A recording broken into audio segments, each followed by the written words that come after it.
This is part of FEP series that is focused on empowering mobile crisis teams to recognize and respond to people experiencing first episode psychosis. Today, I have the pleasure of co-presenting with Dr. Tara Needham from UC Davis Department of Psychiatry, who is also the executive director of the UC Davis Early Psychosis Program, so the EpiCal program, who has partnered with us on this beautiful project that we're working on. You all know me, Danielle Ragib. I am a training and technical assistance specialist with the Center for Applied Research Solutions, supporting the Mobile Crisis Technical Assistance Center. Dr. Needham, I didn't know if you wanted to do a brief introduction of yourself. I kind of did it quickly, but feel free. Yeah, no, really excited to be here meeting with you all today. I was supposed to be here last month, and Dr. Katie Pierce had to cover for me because I was sick. So really excited to be joining all of you and Danielle for today's presentation. Thank you.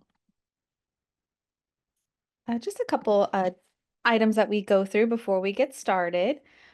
Disclaimer is this presentation was prepared for the Medi-Cal Mobile Crisis Training and Technical Assistance Center, which is known as M-TAC, which is funded by the California Department of Healthcare Services and administered by the Center for Applied Research Solutions in collaboration for Advocates for Human Potential. I know that's a lot.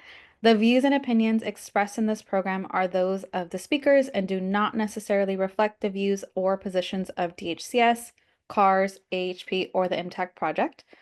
All material appearing in this presentation, except for anything copyrighted, is in the public domain and may be reproduced or copied without permission. Citation of the source is always appreciated. Please do not distribute or reproduce this presentation for a fee without specific authorization from M-TAC. This presentation will be recorded and posted on the website for anyone who might want to reference back to it or who didn't get an opportunity to join us today. Again, today we're here talking about first episode psychosis and mobile crisis assessment and intervention strategies. We have a California land acknowledgement. So we acknowledge that this virtual training is taking place throughout the unceded territory of California, home to nearly 200 tribal nations. As we begin this event, we acknowledge and honor the original inhabitants of our various regions.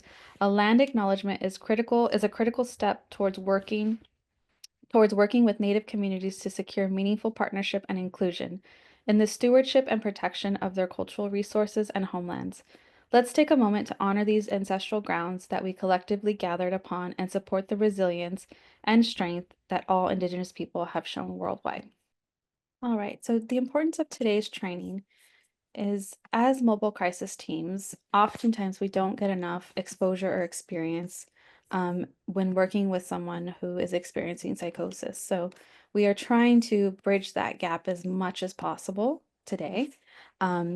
Again, today's training is presented in partnership with the California Collaborative Statewide Early Psychosis Program and Evaluation, which is known as EpiCal. They're a work group, and we, again, are so excited to bring their expertise to the field of mobile crisis response. Mobile crisis teams are working directly in the community and come across a never-ending spectrum of different types of crises. Having this foundational knowledge of psychosis is crucial in delivering safe and effective mobile crisis services to the community that reduces the use of restrictive interventions. Without proper knowledge and those foundational skills for working with individuals experiencing psychosis, we can potentially cause harm to individuals and families in crisis and at large the community. And so we want to, like I said, really bridge that gap today and make sure that you walk away with some practical skills and knowledge. All right, and this is the series. So we do have 4 trainings as part of this series.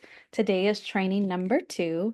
Training and focuses on mobile crisis assessment and intervention strategies. Training number 3 is scheduled for March 18th. And training 3 will focus on follow-up check-ins, connecting to ongoing services, and coordinated specialty care. Training 4 is putting it all into practice, applying FEP skills in the field, and that is scheduled for April 29th. Each training is followed by a community of practice.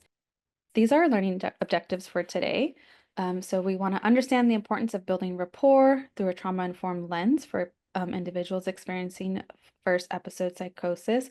We're going to learn some strategies for engaging families and natural supports during a mobile crisis encounter. We're going to learn how psychosis experience present across the developmental spectrum.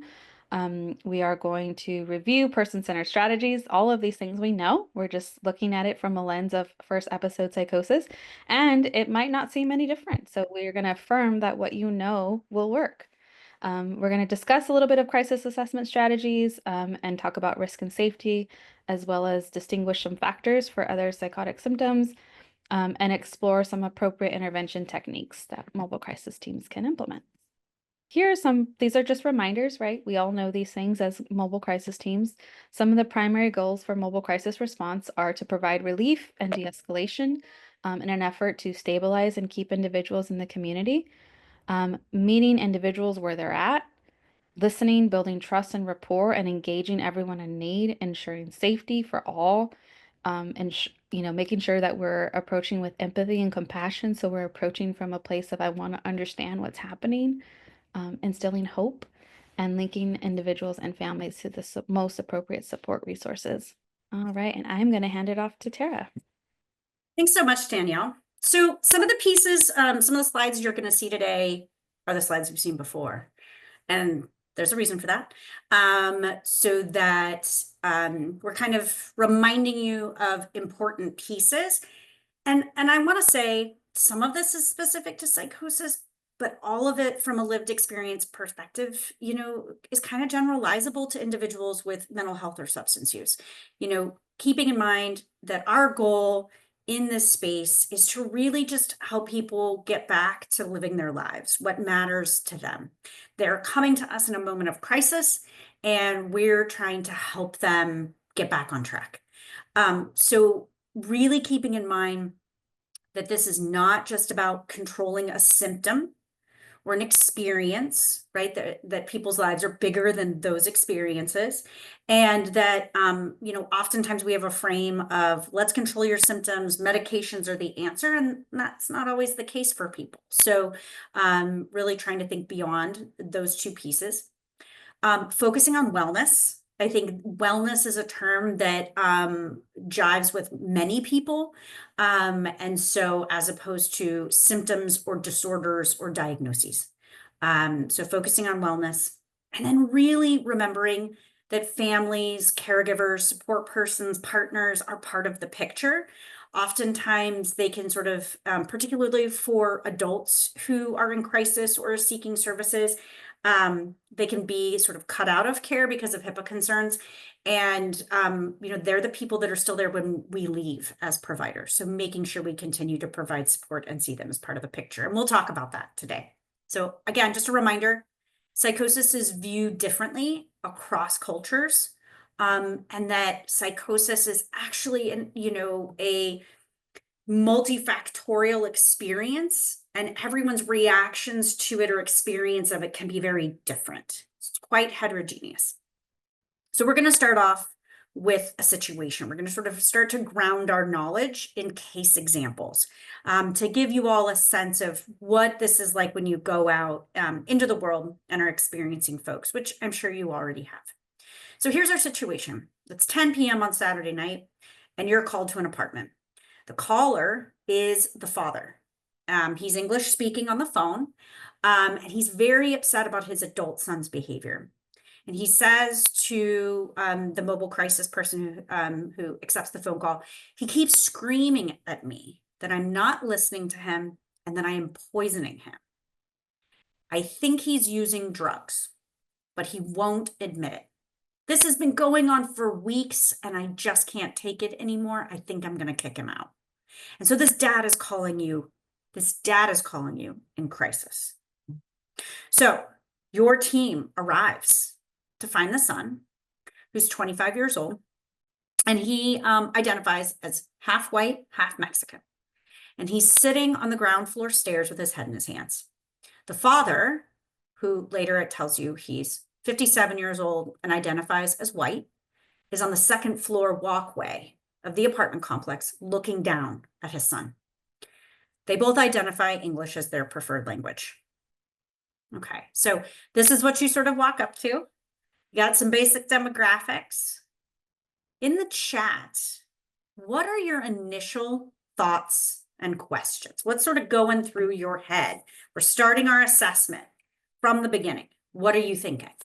mental health history, son doesn't feel heard, food intake, current services, good question, trauma history, substance use, ooh, whether this is the first time y'all have been called out or if you've been called out before.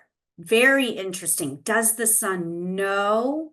What does he know about dad's phone call? Ooh, very nice. Does he take meds? What's his diagnosis? They're both very frustrated. Yeah, so you're walking into a situation where people are frustrated with each other, which I'm sure is not uncommon for you all. There's something that has sort of caused this conflict.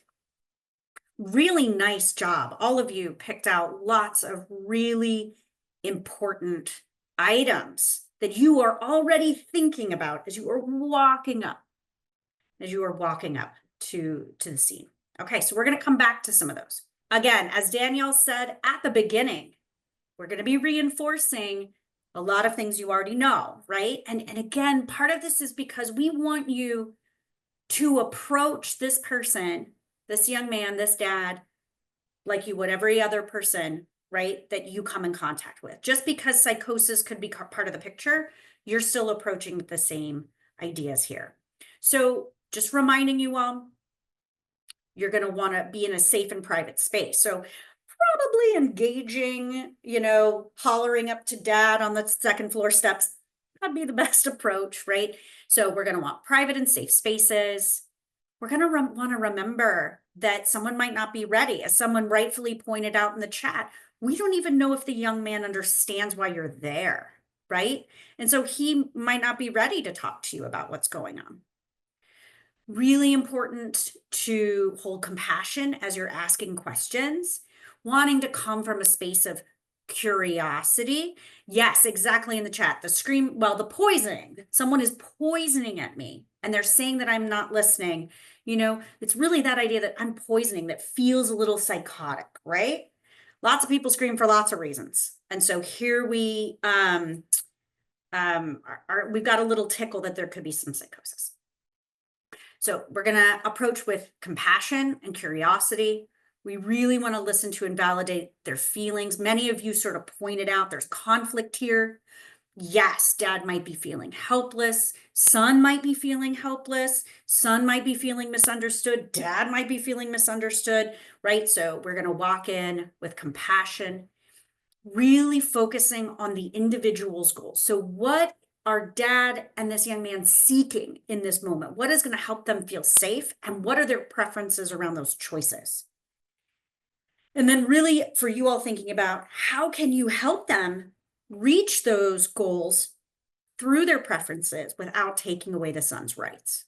One of the things that you mentioned previous was that just because we are experiencing someone who's experiencing psychosis or we're responding to someone experiencing psychosis does not mean we have to bring out this new cool bag of tricks, right? We have the skills to do these things, and all of the things that we would normally do still apply, like confidentiality guidelines and best practices.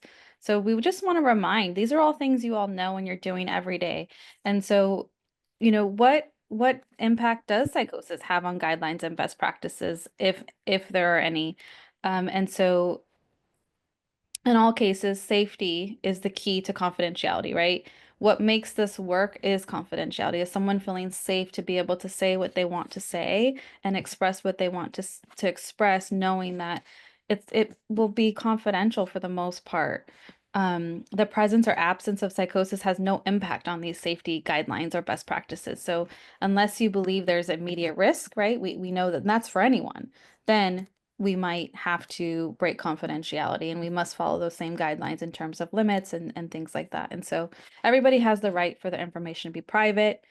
For adults, we know that they have the right. For children age 12 plus, they also get to determine what is shared.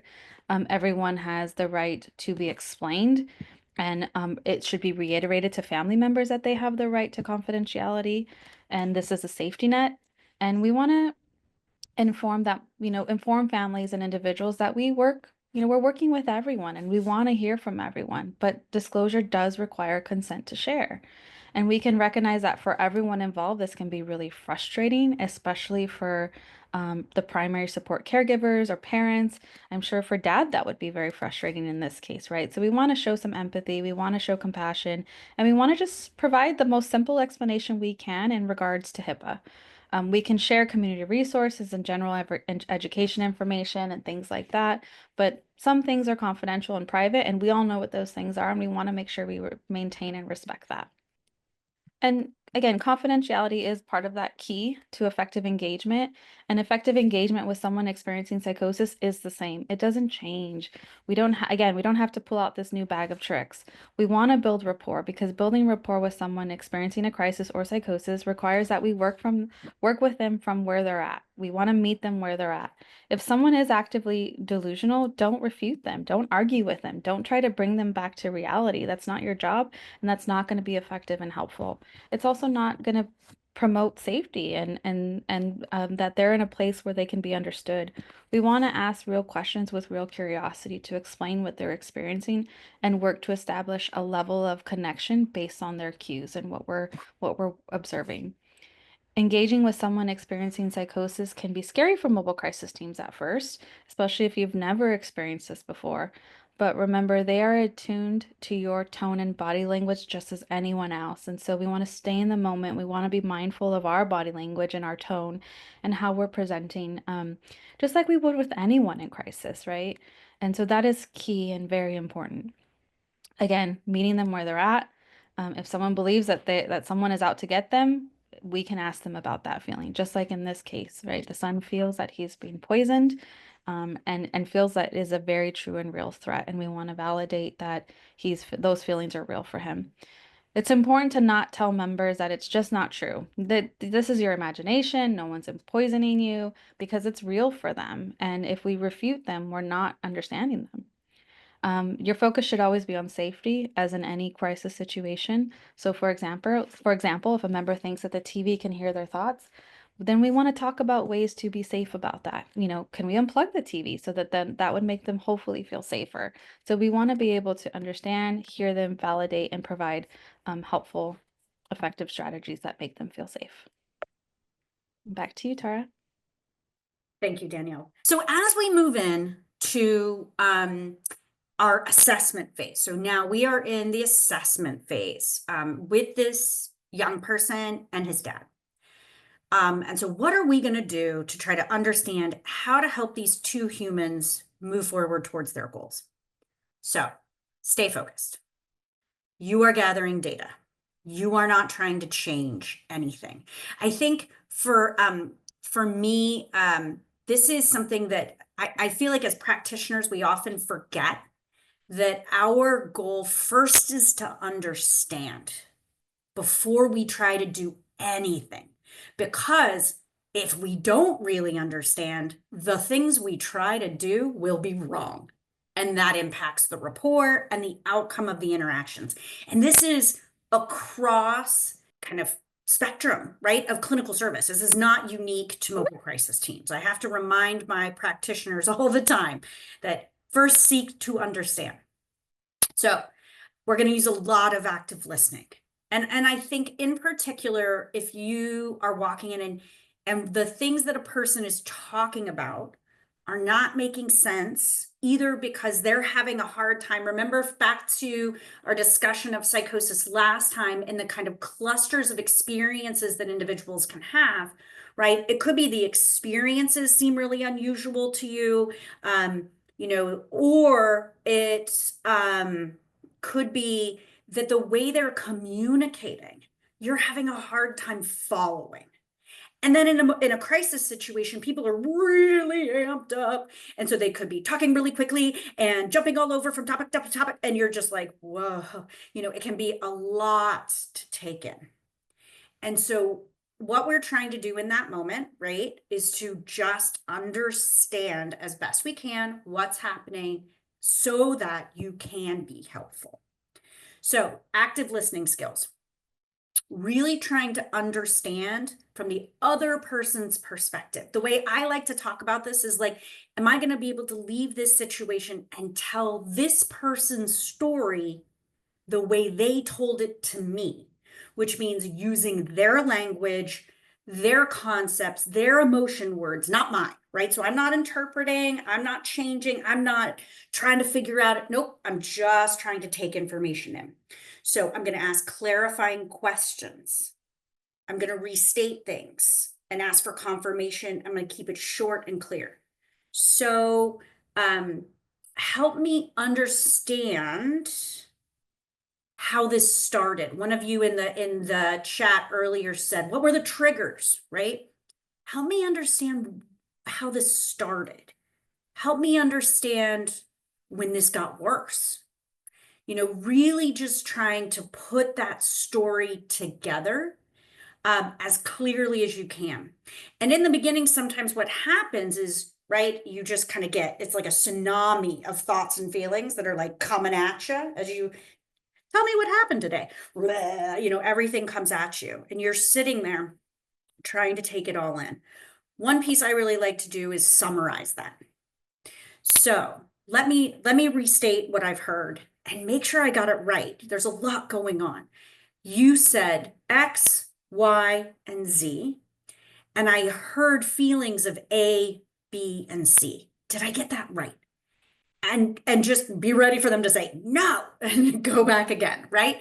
Or yes, great. Let me follow up and make sure I'm understanding now the nuances. So really just trying to, in this, reflect their feelings. That's part of what you're doing. I hear that you are scared. I hear that you feel like you're not being heard. You know, I hear like really sticking with the feelings, so important. Allow for and validate differences. I hear that you feel like your son is using substances and he's saying no. Okay. You know, you're not making a judgment one way or the other. You're just being clear. Do not challenge their thoughts or beliefs. That's intervention. And that's not what we're here for yet. We're just trying to understand. And in challenging those thoughts and beliefs, and this goes for like depression, this goes for anxiety. Like if you go to somebody with OCD who's constantly washing their hands and you're like, but there's no germs on your hands, that's not going to be very helpful. Same thing here. Don't interpret on their behalf.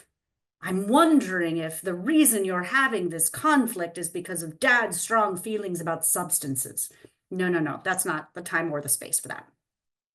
Be very mindful of your body language, your eye contact, your facial expression, making sure your posture is appropriate and your proximity to the person is appropriate.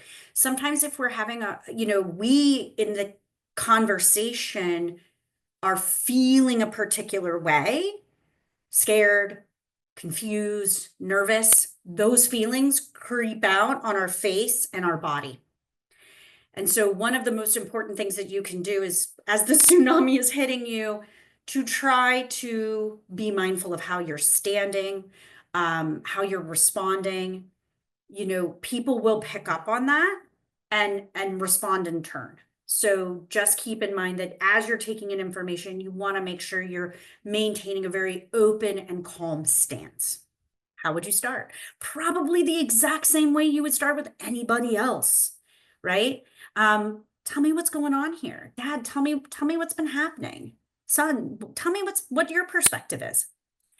You're really trying, I like to think of it as, again, their story and a timeline of experiences that you guys brought up in the chat. Is there trauma? Do they have a diagnosis? Are they taking meds? You know, there's a lot of stuff you, as walking up to the building, already had in the back of your mind. So one way to sort of begin to fill in that picture is to get a timeline of events that has been happening. And we find this, I find it as a clinician to be really helpful regardless of who I'm supporting, but in psychosis can be really helpful because I have found that folks sometimes want to really get into the symptoms, and sometimes that's not very helpful in this initial assessment phase. You just kind of need to know, he thinks he's being poisoned. Okay, great. I have that little piece. But what are all the other things that are going on? So you're trying to understand, is this new? Has this been going on for a while? What's it getting in the way of? How is it impacting daily life? Is this young man not working? Yeah. Oh, that's a great in the chat. This is great. Why today? Why not yesterday? Why not last week? That would be such a great question as you kind of get closer in your timeline to the current. What changed today, right? Um, really be open to understanding cultural and religious beliefs. You know, you may hear that individuals feel like there is an evil spirit that they've been cursed. This may be part of a larger cultural or religious context. And on the face can sound like a symptom, but then with a little bit more exploration, you're like, oh, hang on, this person has actually talked to their religious community and sought support, and this was the label they were given by their community. Okay, that's a different sort of experience than kind of where my head went originally. So you need to allow space. And one question to ask is, what do you believe is happening? What do you think is causing this? How do you explain it?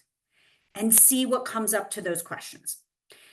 Time frames, again, that timeline. Is this the first experience? Is this an ongoing experience?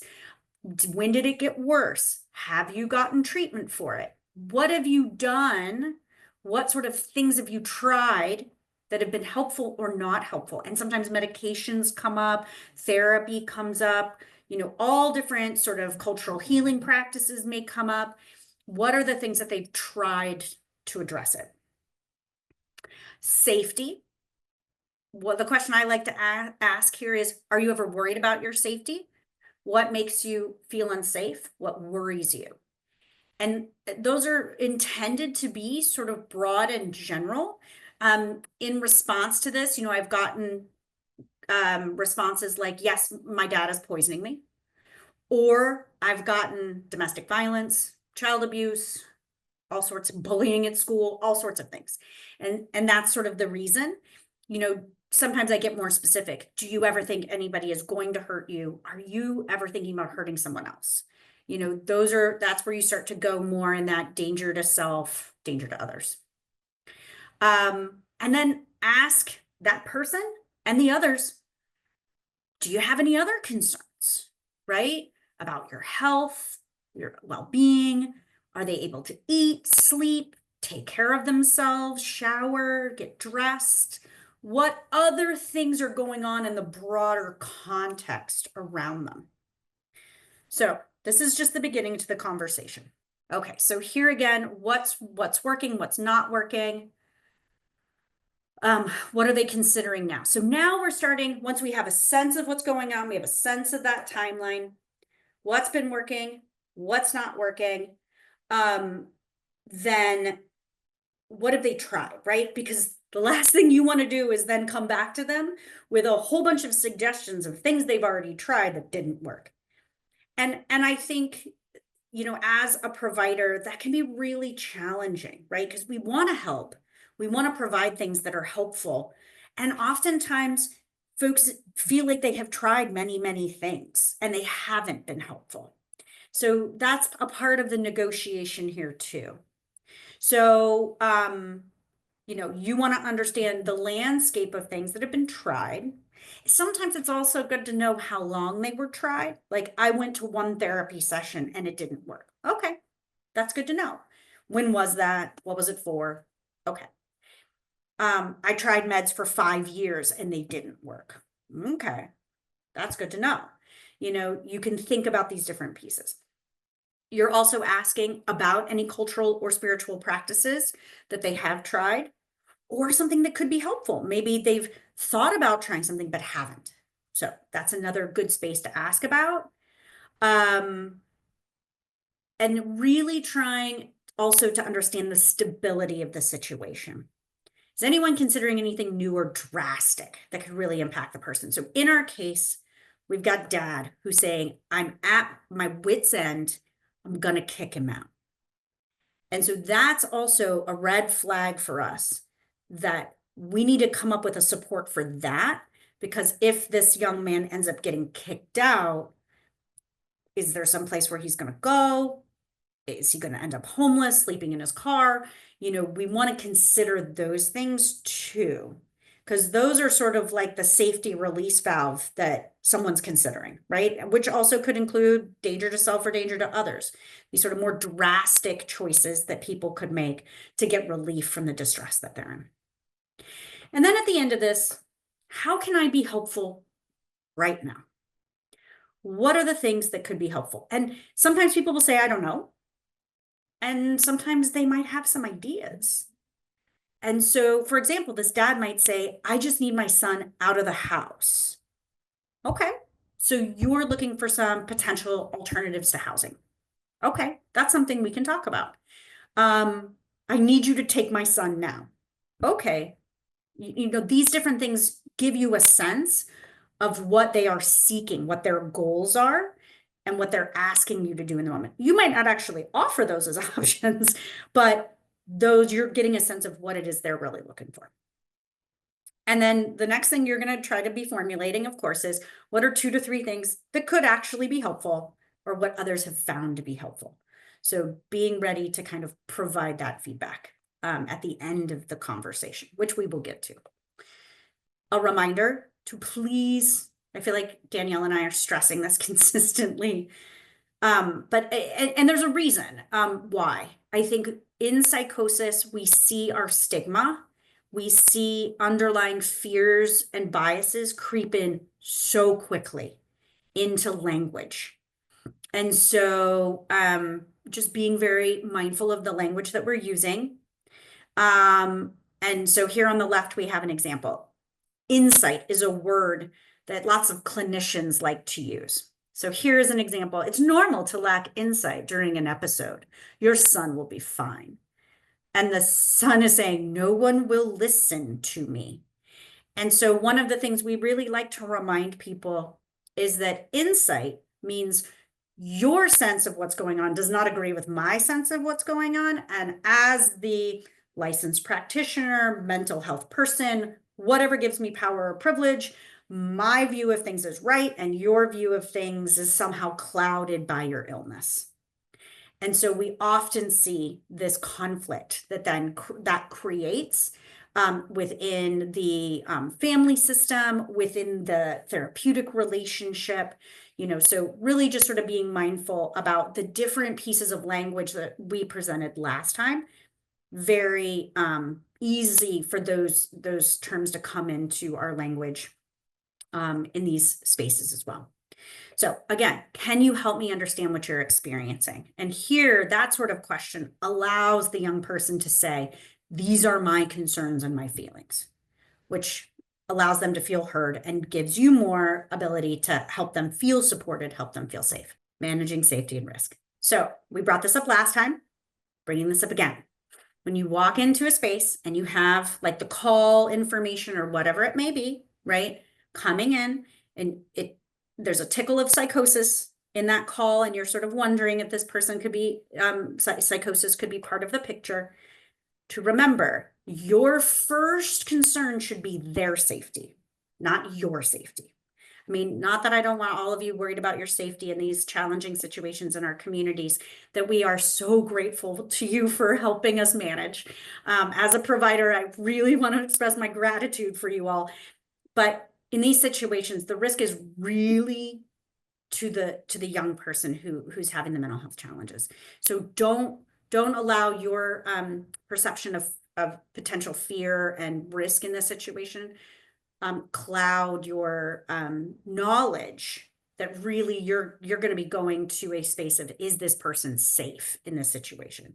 And part of that is suicide, but we're going to talk about other risk situations that will come up that are like risk with a little r instead of a big R. So we'll come back to that. So suicide and psychosis, specific risk considerations. There are many, many risk considerations that you all should be taking into account when you walk in and are doing a risk eval.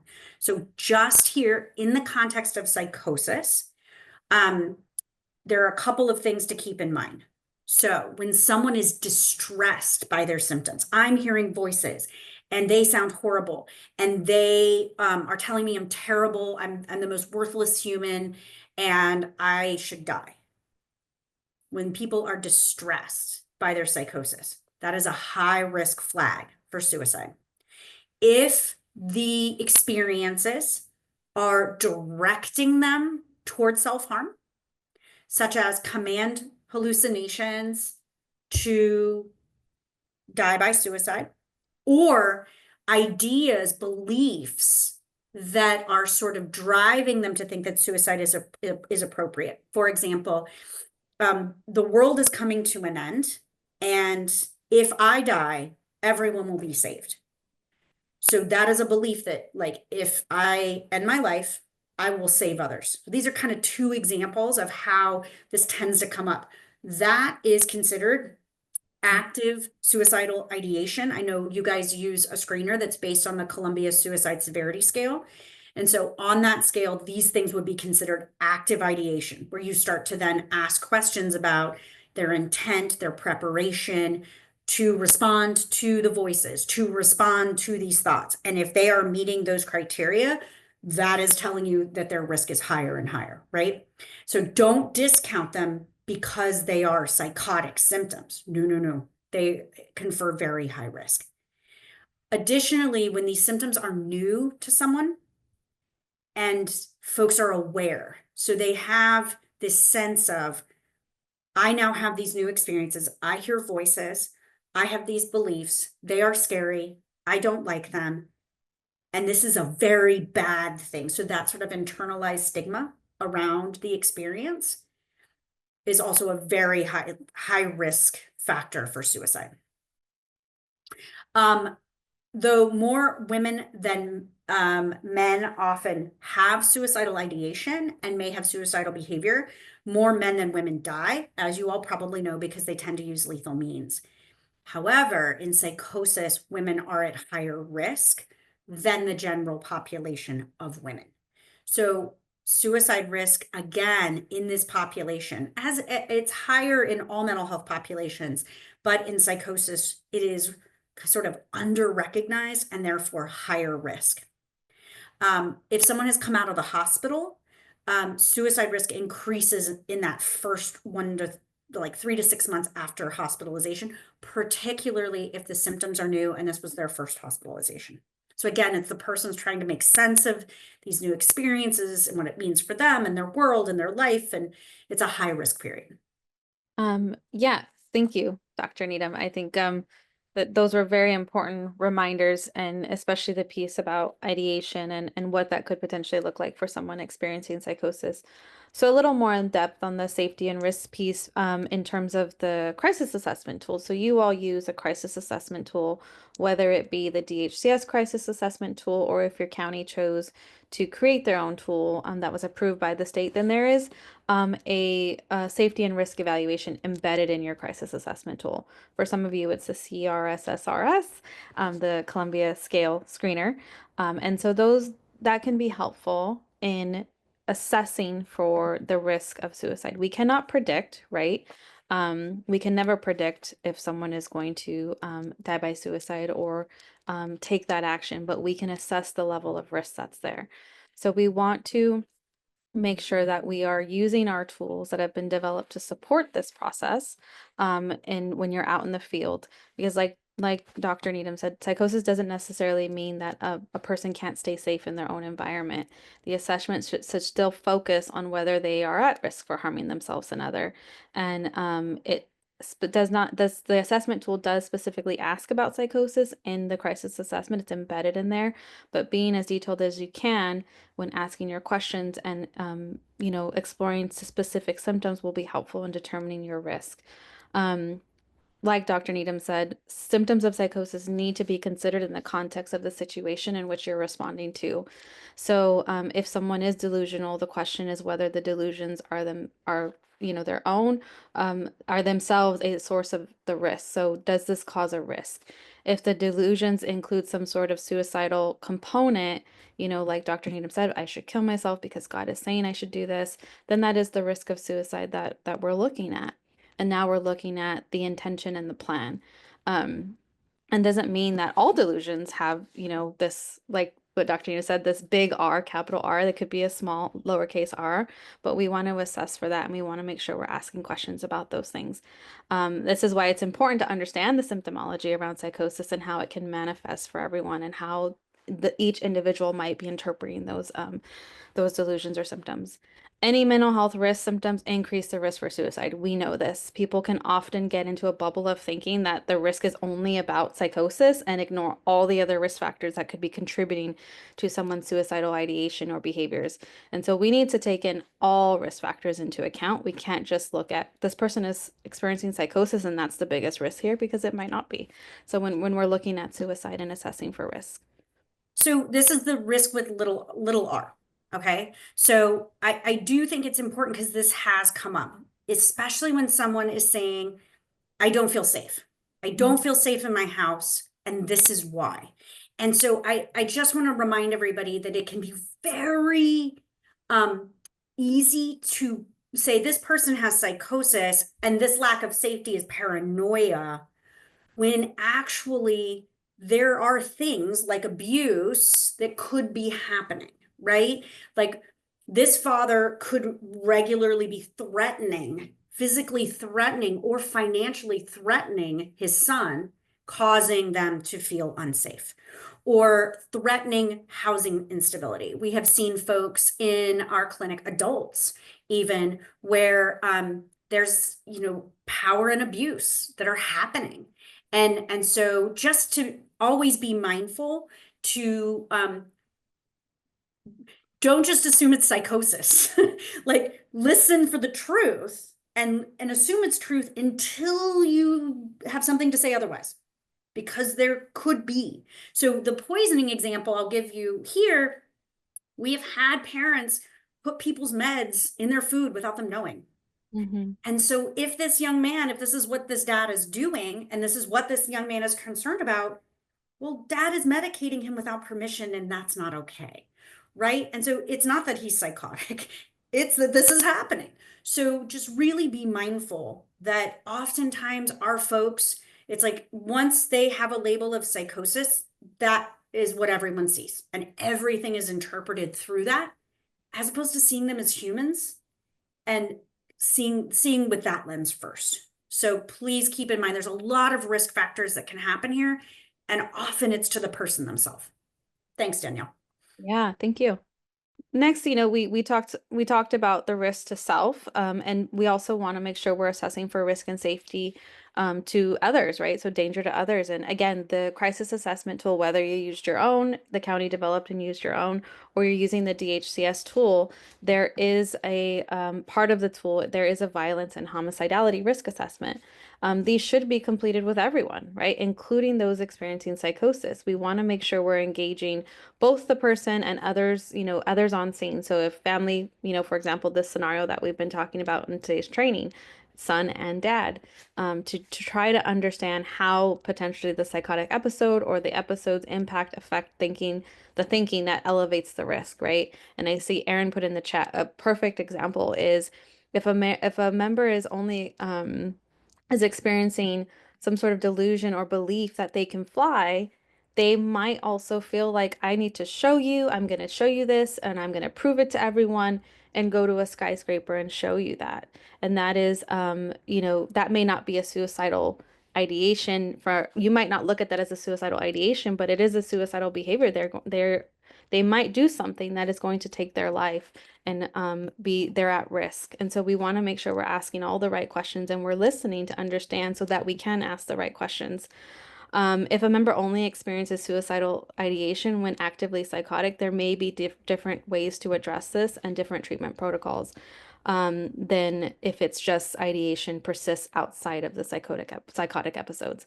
And I think, Tara, you were going to add on to that, but asking about ideation is important, and how we ask is very crucial. And I think Tara, Dr. Needham already, kind of expressed this, but individuals may not understand. And this doesn't just include individuals experiencing psychosis. This is in general.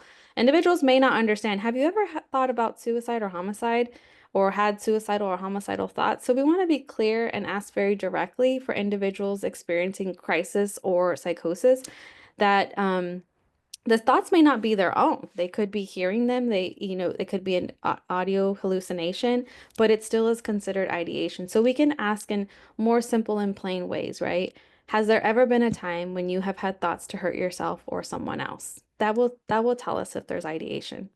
If it's yes, how serious was it? Did anyone get hurt? If you aborted it, or you decided against it, or it was interrupted, could someone have been hurt?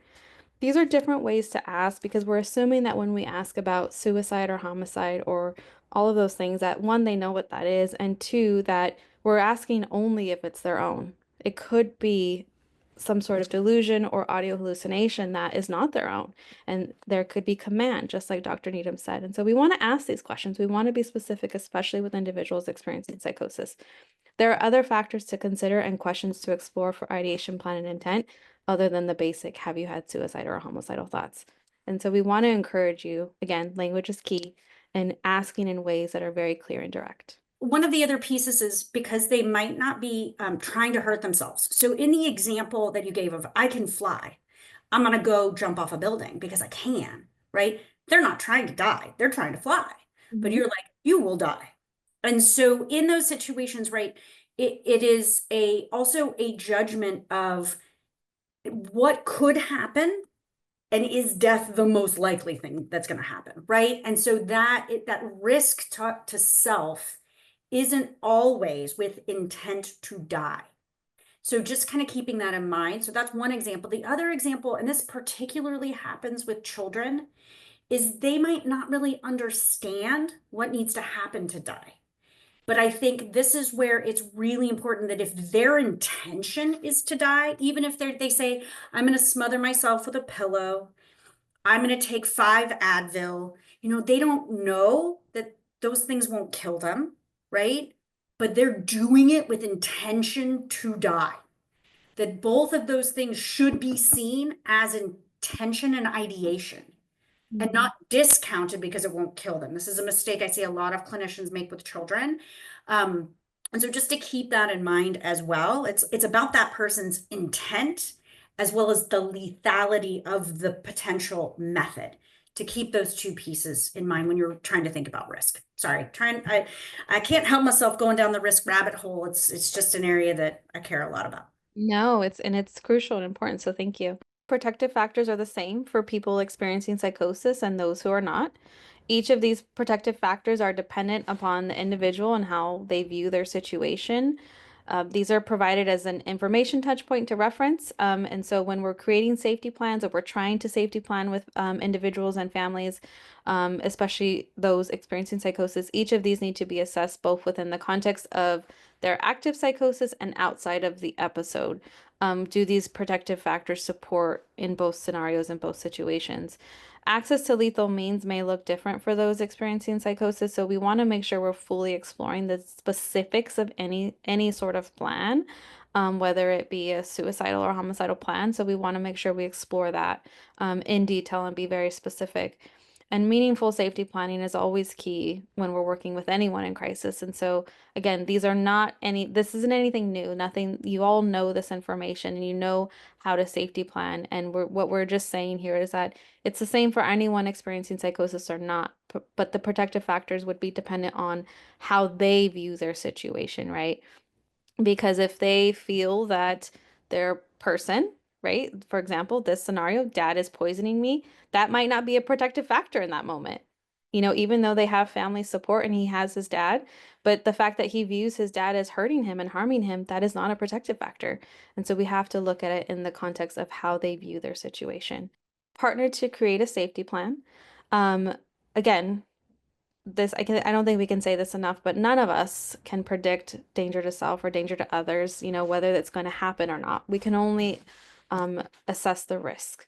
And psychosis itself, again, is not an indicator or a lack of ability that someone can't safety plan. Just because someone is experiencing psychosis does not mean they're not able to safety plan. So we have to really make observations and engage and really try to understand in order to determine that and work and partner and collaborate. Um, People experiencing psychosis, especially if it's active, they may not be able to engage in safety planning with the mobile crisis team, but that doesn't mean that we can't engage families and on-site natural supports because that is really vital. Those might be the folks that really can support this person in staying safe and maintaining their safety in the community. While confidentiality rules are firmly in place and we need to honor and respect those, we can also try to facilitate conversations that connect all the people that are appropriate to help support in keeping the person safe. For example, you could say, it's obvious that your mom loves you or that your dad loves you. Can we bring them into this discussion? Because maybe they can support and provide some help. That's obviously we want to make sure that everyone is comfortable and has confidence to do that. There may be situations when it's not safe to do that, and we have to it's not safe to leave, the person in their care or whatnot. And so we have to be able to understand how, again, how does this person view the risk in from their perspective and in their situation. So partnering to create a safety plan with everyone is helpful. Risk to self and others can often be managed within the community and if the appropriate supports and safety plan are in place. Like all crisis situations, none are the same and it's important to be thorough and complete a thorough risk assessment to determine safety. Hospitalization, we all know, can be traumatic for people and the family, and it should be considered when safety planning does not work. And Tara, I believe this is back to you. And I did see a question in the chat following up on this. So, really trying to assess carefully for potential abuse and not discounting the member's report of abuse by other people. So for example, you hear that dad is coming in and sexually assaulting this young man at night. Technically he's an adult, so that would be a police report. But, if it was a young person, to not say, well, this kid's psychotic, so that's got to be a symptom. Half or more of individuals with psychosis do have a history of abuse, and oftentimes that abuse has not been appropriately reported because it was discounted. So we want to really assess for safety beyond just risk to self and others, right? We want to say, is there anything happening in this home that is making you feel unsafe, or that is threatening your personhood, and your sense of well-being? And for you to remember in those situations, it's not always your job to evaluate the truthfulness of that, right? And sometimes a CPS or an Adult Protective Services report needs to be made because that's their job to assess those things. I have to say, so part of this is about the member. Sometimes it's also about the other humans in the home. Sometimes we have members who are living with grandparents or other aging adults. And so sometimes you then hear from that other person things that the member is doing to them. That's reportable. It's like we have to have our reportable ears on for all of these things and not discount them because of what's coming up. Wandering and running away are two other high risk things. So in our example, dad's telling us his son is going out at night very late and it's concerning to him. This is not an uncommon story for us to hear with adults or with children, with youth. And the parent feels very hesitant to stop the young person because it becomes physically conflictual. And so they don't want to get in a physical fight, so they let the person go, but then they're really worried about the person on the street, and they should be, because it's a very high risk situation for someone, for violence or for exploitation. And so really making sure that you're taking those reports seriously and understanding, hey, why are you? And so for this example, the young man saying the cameras are watching me and I got to get out. That's the only way I can feel safe. Okay, so that helps us understand home doesn't feel safe. What are the alternative places that might feel safer so they don't go wander the street? And then housing stability or instability. So as in our example here, it feels families can get very frustrated. And sometimes when you're called, they're at the end of their rope. They're done. They're done, right? And it feels like there's very little room for negotiation because everybody's done. And so they may say, I'm done. They need to leave. And so this can create a housing crisis for this young person. And that is a risk factor. So having loved ones say, you can't live here anymore is one of the most common reasons why folks with psychosis end up homeless. So really trying to understand that that comment by dad is actually a homelessness risk factor that you are facing. And how are you going to ensure that this person remains stably housed? So just kind of keeping in mind, there's multiple other risks risks with a little r, like trauma with a little t, that can come up during these conversations that you want to take into account. And they don't necessarily always fall under safety planning, but they do require different interventions or reporting that you need to keep in mind. I'm going to remind you about the different experiences that people can have. So I'm going to tickle your hippocampus and try to bring back all of the things you learned last month with my colleague, Dr. Pierce, to help you sort of remember the different experiences that people can have. And I keep saying experiences instead of symptoms, because we really want to talk about them as experiences. So changes in perception, thinking, and communication. So, this can be visual experiences, auditory experiences, experiences in their body, smelling or tasting. So any of their senses, unusual beliefs that aren't shared by other people, communication that is hard to follow. Okay, so these are changes in perception, thinking, and communication. Changes in expression and motivation, right? So the ability to sort of express themselves through their, using words, through their face, through their body, and like motivation just to get things done. And then cognitive changes, things like attention, memory, how they interpret social information in the space, how they read people's facial expressions. All of these things can be part of what an individual who has psychosis may be experiencing. Okay.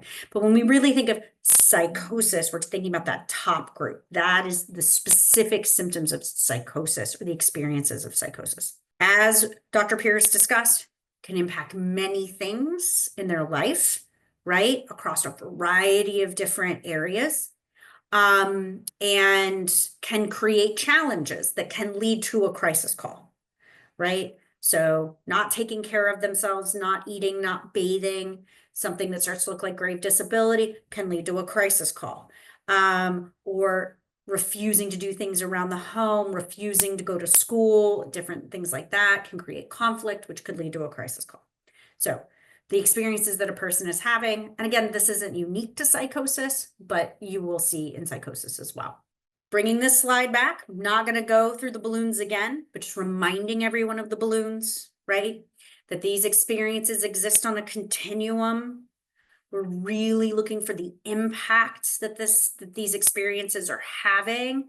Are they getting in the way? Are they causing worry and concern for the person? Are they impacting what matters to the person, right? So again, setting aside your beliefs and your judgments, and sometimes the family members' beliefs and judgments, to kind of try to understand for this person what's going on for them and how significant are these psychosis experiences. You're not making a diagnosis, right? You're just trying to get a sense of what's in that timeline, what's in the picture, and like, oh, there's a little bit, it sounds like there's some anxiety, and it sounds like maybe there could have been some trauma back here when mom left the home, unclear. You might be just teeing up the questions for a clinician who will take this case later. But you're just trying to get a sense of what could be part of the picture that this person is seeking help for, and psychosis could be part of it. Reminding you again of the other pieces to keep in mind: developmental norms. Is this happening in the context of a younger person? How is this person explaining themselves and their experiences? Does this person have a developmental disorder like autism or intellectual disability that might make it harder for them to communicate what's going on for them? What are the cultural and familial contexts of these experiences? One big issue I just want to highlight again is that if you are doing this interview with the young person or a family member and using interpreting services, or on your phone using interpreting services, you will set yourself up for hearing things as being more odd than they might be. So really trying to make sure that you're asking someone these questions in their preferred language. And if you aren't, to then take what you're hearing with a grain of salt and maybe even note that this interview was not conducted in a person's preferred language. Because this can really impact the information that you're getting. Those traumatic events, is this person being targeted? We have had folks come in and, on intake, it's told to us that they're paranoid. We meet with them, they're actually gang involved and people are targeting them and they just didn't tell their parents they're in a gang. That happens. So there could be other things that are explaining this. And then substance use. So here in our case, we're hearing dad has questions and concerns about substances. What is happening with substances? Is this young person using some substances? And what is happening with the concerns about being poisoned? Is that happening when he's using substances or not?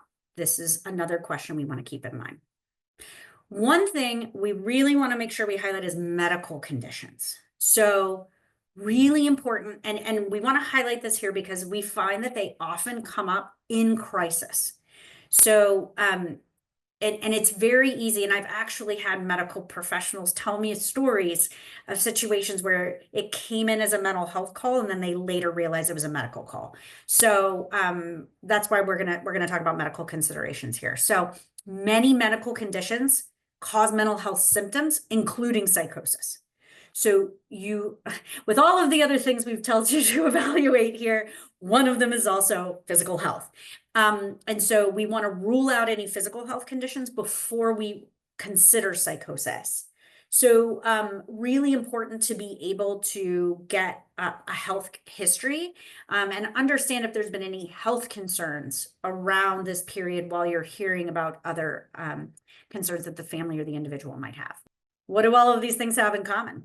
Seizures, withdrawal from substances, interactions between medications, hypoglycemia or hyperglycemia, electrolyte or metabolic abnormalities, hypoxia, meaning you don't have oxygen, which could happen, for example, after a heart attack or a stroke, sleep deprivation. These things all can have psychotic symptoms as part of their presentation. So it's really important to make sure that you're also asking about the person's physical health, because if what is happening is actually sleep deprivation and it's because of something else, they might need to go to the ER for a physical evaluation, as opposed to you considering hospitalization or a referral to mental health, right? Keeping that in mind. So when you're out there and you're evaluating them, some really important things to keep in mind: inability to meet their basic needs, eat, drink, dress appropriately for the weather, like sort of a distinct change in how they're acting day to day, a decline in hygiene to the point of a skin infection or a rash, sudden onset of psychosis following a recent or current infection. So if you hear the story of they were really sick with the flu, and oh man, they had fevers and they were throwing up or they had diarrhea. Right there, you're starting to think electrolyte, metabolic. You should be like, I'm hearing a really close junction of medical and psychological. Maybe we want a medical evaluation first. Or there's a known medical condition for which they're not taking treatment. So for example, diabetes, they haven't been monitoring their blood sugar, they haven't been taking their insulin, thyroid disease, an infection, they have heart failure, an autoimmune condition, epilepsy. And so you're hearing there's a medical condition in the background that folks maybe haven't been taking the necessary steps. And the psychosis symptoms kind of come at the same time. That junction is like, we need to make sure you're physically okay. We think you should go to the hospital for a physical evaluation first. So this is something where a person needs a medical evaluation, or the person could also be gravely disabled. So not taking care of oneself to the point that they are really showing a lot of physical signs and symptoms could also mean that they need sort of urgent care. So call 911. And the most important piece here, I have to say, is sometimes the paramedics can come in, and if it looks like psychosis, they look at you and go, why did you call us? This is a mental health condition. And you're like, no, no, no, no, no. Big medical stuff happening. And we are seeing this psychosis as possibly related to untreated diabetes. This person needs a medical evaluation. So be ready to have to explain to the medical providers why you are sending this person for medical care and not psychiatric care. Because again, all of us tend to see things through the lens of mental health first and disregard the potential medical pieces. And so be ready to be that advocate for the person if you end up needing to call for medical help. Really important life-threatening signs to keep in mind: an altered level of consciousness. So they appear unresponsive or fluctuate between being very hyper-responsive and then non-responsive. A person doesn't respond to verbal, physical, or environmental stimuli. So this could be something very medical going on. It could also be catatonia. So when folks are non-responsive to interaction, they're sort of in a very severe state of illness and need to be medically evaluated. Or they're very disoriented. They don't know their name, they don't know their birthday, they don't know where they are. These are signs that a person is not doing well physically. If you're seeing respiratory distress, or bluish discoloration of lips or fingertips because of COVID, many of us are now familiar with this idea of kind of knowing when somebody's in severe respiratory distress. Those are signs that somebody needs to go to the ED. And then seizures. So staring spells, not responding during those spells when the name is called, any sort of abnormal, repetitive movements, and then the person kind of comes out of it and feels confused and disoriented. That's a sign that somebody's having seizures and needs to go to the hospital. Temperature changes. This can also be signs of medication side effects that are really, really serious. So neuroleptic malignant syndrome, this is a really significant thing that happens in a minority of people who take antipsychotics, but it can be like sweating and flushing, signs of hyperthermia. So they have a very high temperature. It's not caused by an illness, it's caused by their medication. That's something that needs immediate medical attention. Signs of stroke or a neurological crisis. So facial drooping, slurred speech, sudden onset of confusion, and then any signs of physical trauma or head injury. Those are signs that someone else needs to be evaluated. Okay, let's go back to the case. Thank you. And this is from the perspective of the son. So on site, we have one mobile crisis team member engaging with the son who says, I'm just so scared, like all the time. It started a few months ago. I started noticing cameras in all the stores and restaurants. They're all over this apartment complex. At night, I go out and walk because I'm so worried that I'm being recorded in my own room. I don't know why, but I don't feel safe there and I can't sleep.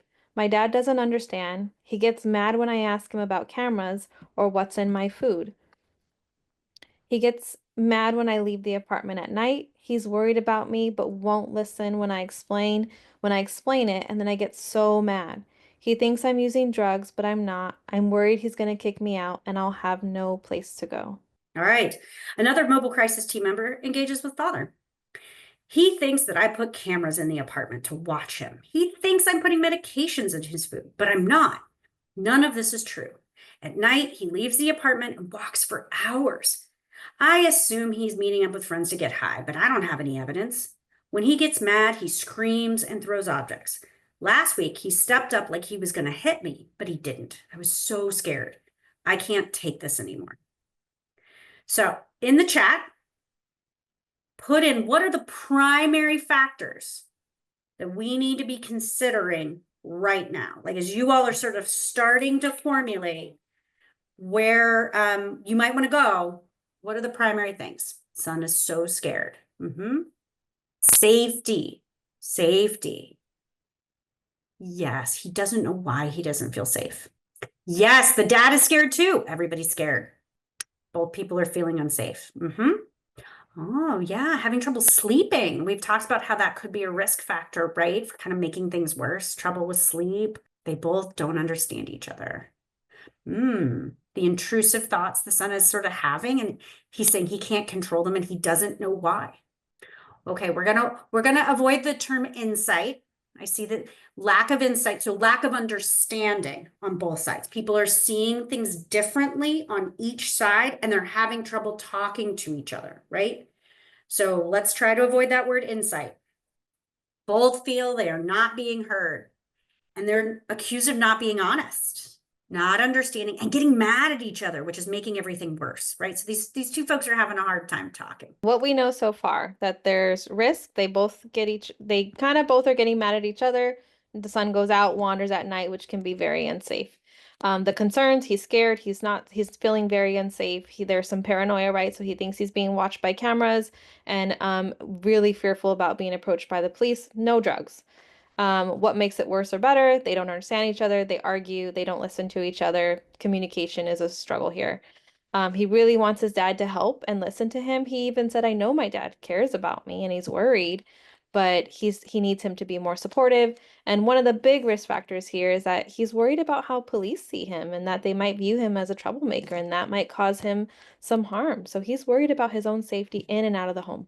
Dad's perspective, the dad's scared. He feels like he's being threatened physically, verbally, and he's worried about his son. That he hears that his son is concerned about the cameras, that there's meds in his food. He's saying this isn't happening, and he's thinking drug use, but the son is saying no. What makes it worse, better? He's wondering if he's using drugs to cope. Dad is feeling overwhelmed. Dad also maybe sort of feeling culturally that his son should be more independent and living on his own by now. And he's kind of feeling disrespected by this young man who's living in his house and the way he's acting. So there could be a number of other factors that are sort of driving this conflict. So what do we do with this? So one piece here, is kind of summarizing. Thank you for sharing all of this with us. It sounds like there's been a lot going on and we're here to help.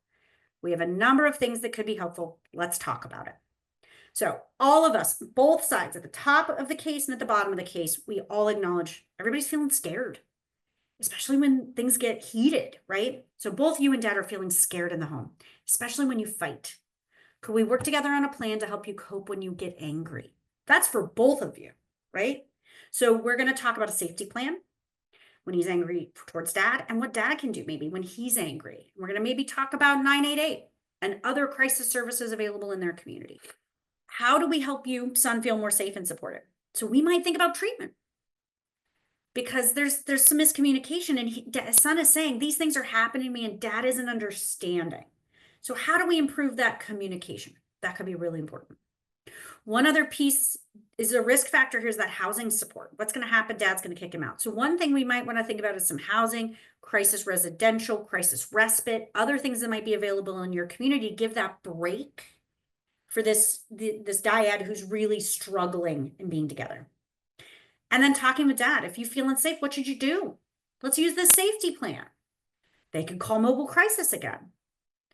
We also think it's really important to acknowledge that it could be very scary to call the police, particularly in our marginalized communities, particularly if the member is part of a marginalized community. That can feel very scary. And so we want to talk with our families and our members about that so that we're giving them options that they're going to use.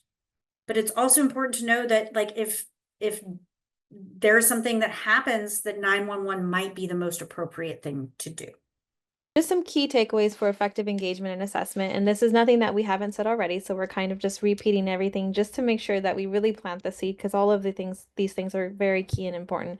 So focus on active listening. Active listening is so helpful. It will drive the empathy, it will drive the compassion, and it will drive your perspective of coming in and listening to understand. De-escalate the situation through supportive communication. Again, the language we use matters and it impacts how well we're able to engage the person, their family, and support that de-escalation and support that person experiencing relief. Evaluate for safety within the context that most cases of psychosis do not need hospitalization. So like any mobile crisis call, we don't want the forefront of our thinking and our presence to be, I'm here to see if you meet criteria and that's it, because that is not the purpose of a mobile crisis encounter. A safety plan can be enough. Excuse me. Focus on linking them to what they want and need. assess what's worked in the past, what has not, and provide the most accessible and appropriate resources. So just remembering, psychosis looks different. There's no universal presentation. And just because you have a whiff of psychosis when you walk in, don't assume it's psychosis. It could be real. Language is key. Avoid confrontation. Use simple language. Focus on validating their feelings without validating the content of experiences. Active listening. Try to understand their story. Empathy and non-judgmental approaches. And then really keeping in mind natural supports that can keep a person safe. Always think about hospitalization as the last resort when someone cannot be kept safe in the community. So really, you're trying to get I really think of it as you're going to have to prove that you can't stay in the community for me to send you to the hospital. I have a pretty high burden of proof. So I saw what's the timeline for this sort of crisis like. It could take you an hour. When I've been in these sorts of situations, it's taken a little bit to kind of get an understanding of what's going on from both sides. So it could take an hour. I've had it take 2. It can take a while. So it could be real short. Depends. Really also just reminding everybody that how people respond and people's perspectives can differ in what is seen as a crisis. Remembering that folks with psychosis may want different things out of treatment. They might have tried stuff before and not be interested in treatment. And engagement by support persons can also be determined by multiple factors. As you think about interventions, and we will come to this in our next presentation, could include a lot of things. Could include therapy, medication, substance use, getting people jobs or back to school, helping to support cognitive changes, helping to build skills, peer and family support, or even cultural or religious practices. There's lots of things that can help people find wellness, and they're all on the table, right? So really kind of trying to say, what is it that's going to work, what feels helpful, and what doesn't feel helpful. So in our next training, we are going to talk about coordinated specialty care, which is the evidence-based practice for early psychosis. And so we're going to introduce what that is. We're going to talk a little bit about what it might look like in your various communities. It all differs county by county. And then how to sort of link families that are having psychosis to CFC, if that feels like a good fit, or to other services that could be helpful given what they're asking for. We are so happy to be partnering with the EpiCal team and Dr. Needham and her team, and so grateful for your partnership on these series and this training today. But really, also just want to thank all of you in the room. You're here. The work you're doing is valuable, and it can be life-saving. And your commitment to the community is huge. And I think, like Dr. Needham said, like what you do is so important, and we see you and we appreciate you. And we know that you all facilitate voice and choice, and you really go out there and you make this collaborative approach with folks in crisis, and we see it. And so again, everyone's experience is unique, and the most important thing we can do is listening. And I know I said this before, but listening is an intervention, and it's helpful, and it can make all the difference. And so go out and listen. I know, Barbara, you talked about how the son identifies in terms of being Hispanic and white, and how does this kind of impact the situation and his worry and fear about the police and cameras. I don't know if you want to respond to that, Dr. Needham. Yeah, I think one of the things we're trying to do is sort of sprinkle, the cultural linguistics,